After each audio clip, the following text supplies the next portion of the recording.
শান্ত, এটা কেমন লাগতেছে রে? অনেক সুন্দর লাগতেছে, এটাই নিয়ে নি। বন্ধু, বিয়ের কেনাকাটা তো মোটামুটি আমার শেষ। আর ওই যে আমার ড্রাইভার আসছিল, যে ওর জন্য কি কিছু একটা কিনে দিব নাকি? আর ড্রাইভার মানুষ আরে কি দিব? তোর ড্রাইভার সবসময় তোর সাথে থাকে, আমি মনে করি দেওয়া উচিত। আচ্ছা, তুই যেহেতু কইতাছস, একটা কম দামি পাঞ্জাবি কিনা দিয়া দি। ভাই, একটা কমের মধ্যে পাঞ্জাবি দেখান তো। স্যার, হাজারের নিচে দেখাবো না হাজারের উপরে দেখাবো? আরে ভাই, 1000-এর নিচে দেখান, এটা তো আর আমার জন্য না, ড্রাইভারের জন্য নিব। স্যার, এই পাঞ্জাবিটা দেখতে পারেন, 700 টাকা। ভাই, আর একটু কমের মধ্যে নাই? স্যার, এই পাঞ্জাবিটা নেন, সবচেয়ে কম দাম, মাত্র 500 টাকা। হ, এটাই দেন। এই সানি, ধরো, এটা তোমার জন্য, আমার বিয়েতে পরবা। ধন্যবাদ স্যার।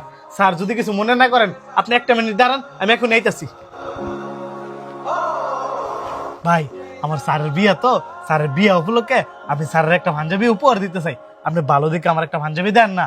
ও আচ্ছা, এটাই ওই স্যারের ড্রাইভার? হ্যাঁ, ড্রাইভার মানুষ, হ্যাঁ কি আর স্যারের দামি গিফট দিতে পারবো? একটা কম দামি পাঞ্জাবি দেখাই দিই। ভাই, এই পাঞ্জাবিটা নেন, 500 টাকা। আরে ভাই, এটা কি দিলেন? আমার স্যারে মেলা বড় লোক, এলাইতে কম দামি পাঞ্জাবি কিন্তু না, আপনি ভালো দামিটা দেখান। তাহলে এটা নেন, এটার দাম 1000। আরে ভাই, আপনি বুঝতেছেন না কেরে? আমার স্যার তো বড় লোক, এই কম দামি পাঞ্জাবি কি দেওয়া যায়? আপনি 4-5 হাজার টাকা দামের একটা পাঞ্জাবি দেখান। ভাই, এটা আমার দোকানের সবচেয়ে ভালো পাঞ্জাবি, 5000 টাকা। সবচেয়ে ভালো পাঞ্জাবি? ঠিক আছে, এটাই আমার স্যারের লেগে প্যাকেট করে দেন। স্যার, এই নেন, এটা আমার তরফ থেকে আপনার বিয়ের উপহার।